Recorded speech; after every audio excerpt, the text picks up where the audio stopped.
Good morning and welcome to Deefer Diving's YouTube channel, where today we're going to have another look at BCDs. One of the first videos we did way back in 2020 when John was here was having a look at the principal differences between three different BCD types. And it's been quite a popular video, but I wanted to have another more detailed look at BCDs and why they're different and what are their purposes.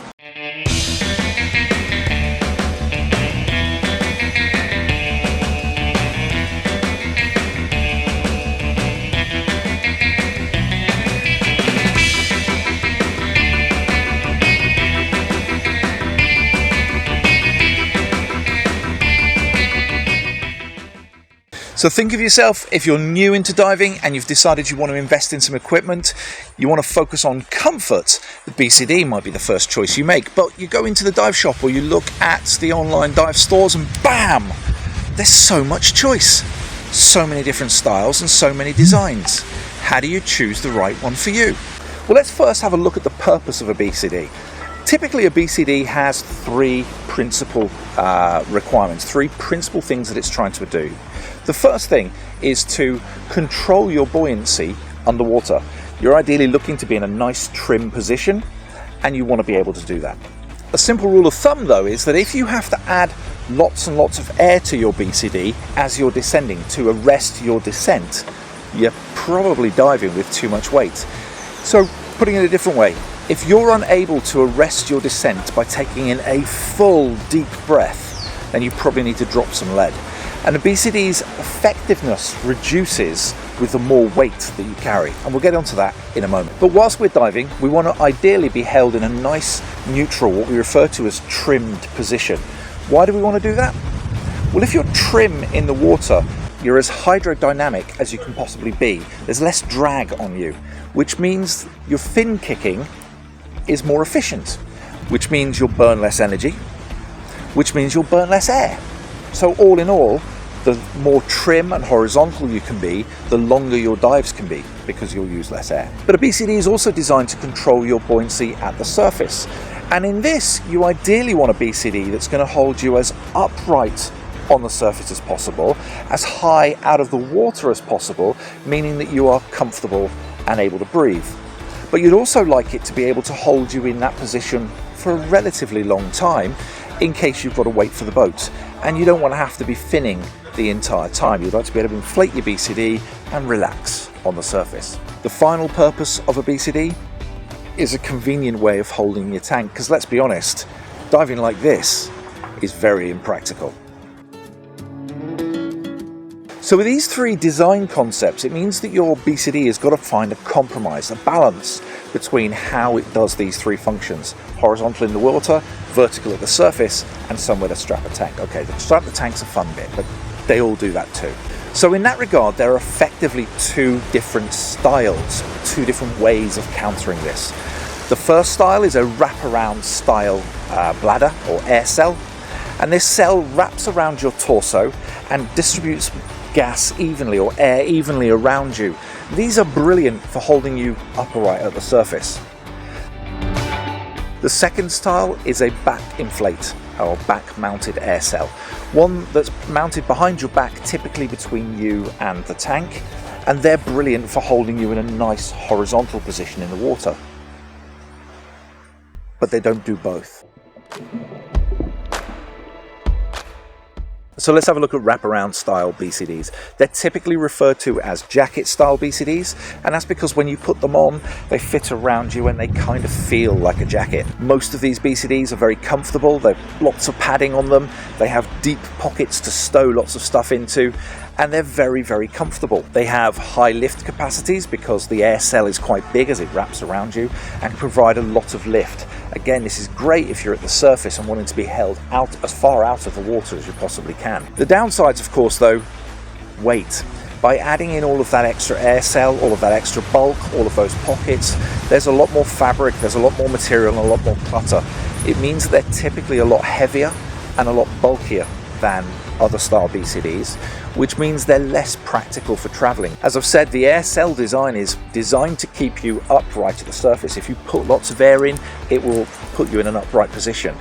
If we're trying to dive in a horizontal position, by adding lots of air to our BCD, it's going to try and turn us vertical. So we're back to this whole issue of diving overweighted and having to add air to compensate for the weight. If you're uncomfortable with your jacket style BCD trying to lift you, it's typically because it's diving with too much air in it. And the integrated weight pouches on a lot of jacket style BCDs are on the front.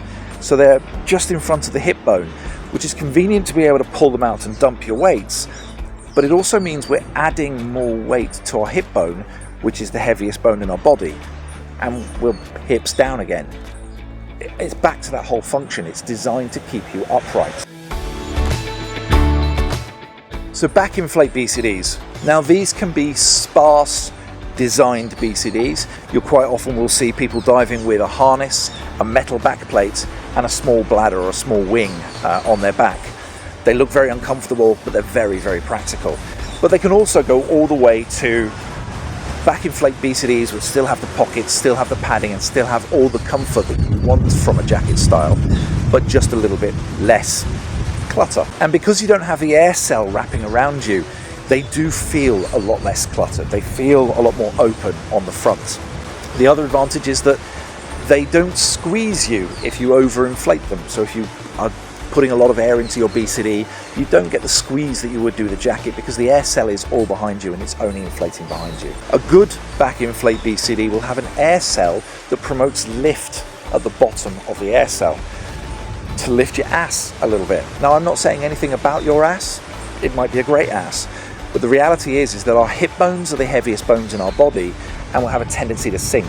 If the air cell is promoting lift over your ass, it's going to pull your hip bone up, which acts as a fulcrum. So if your hip bone is up, your legs are up. And it gives you a much more neutral, flat, horizontal diving position. And of course, with them being less bulky and less clutter, they typically can be that bit lighter and better for travel. It's not all good news though. A Back-Inflate BCD is designed, as I said, to promote a horizontal trimmed position in the water, which means at the surface, particularly when inflated, it's designed to promote a horizontal trimmed position in the water. And so many people will feel as though the bladder is pushing them forward. Again, this is exacerbated if you're overweighted and you'll feel the whole thing pushing you forward. And sometimes, particularly with smaller bladders, smaller air cells, you'll constantly feel as though you're fighting to get your shoulders back. And a lot of people don't like that once they've tried it. The minimalist design, particularly on backplate wings, typically then don't come with any pockets. So there's nowhere to stow the stuff that you need, which means you've got to be a little bit more inventive about where you're going to put things and how you're going to store them, or else you might look like a Christmas tree whilst you're diving. And a Back-Inflate also, if the weight is put into trim pouches, a lot of weight put into trim pouches, it'll promote the idea of rolling from side to side.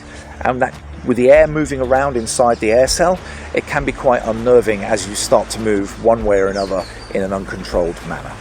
So trim pouches. We've mentioned trim pouches a couple of times. What are they? Well, trim pouches are small weight holding pouches that typically will be as high up as possible, typically around the shoulder blade area. And the idea being is that we're going to take some of the weight that we need to dive with away from our hips and put them up on our shoulders, which means that we're acting again like a fulcrum and dropping our shoulders and our head down, lifting our hips and our legs up, all in an aid to get that perfect trim position. But as I've mentioned several times through this presentation so far, overweighting is the principal killer of the function of any BCD. If we're diving with too much lead, then we are pushing the BCD to its limits, or certainly further to its limits than we would do ordinarily. And it means that we're adding more air. Adding more air into the BCD cell will promote the cell doing what it's designed to do. So with a jacket style BCD, it will lift you upright. With a Back-Inflate style BCD, it will push you more horizontal. So getting that balance between how much weight you need versus how much weight you may want will mean that you'll improve the function of your BCD dramatically. Thank you for joining us as we had a look at these three different types of BCDs that look at the practicalities of the two very different styles of BCD. If you've got any questions about BCD choices or which one might benefit you, or which brand or which style would be better for you. Drop us a note below in the comments and I'll be happy to respond and give you any thoughts or feedback. Give us a big like, hit the thumbs up button, tell us that you enjoyed the video, and please give us some comments below on anything to do with BCDs, jackets, diving or anything else. I hope you enjoyed this video and we look forward to seeing you again soon. Bye.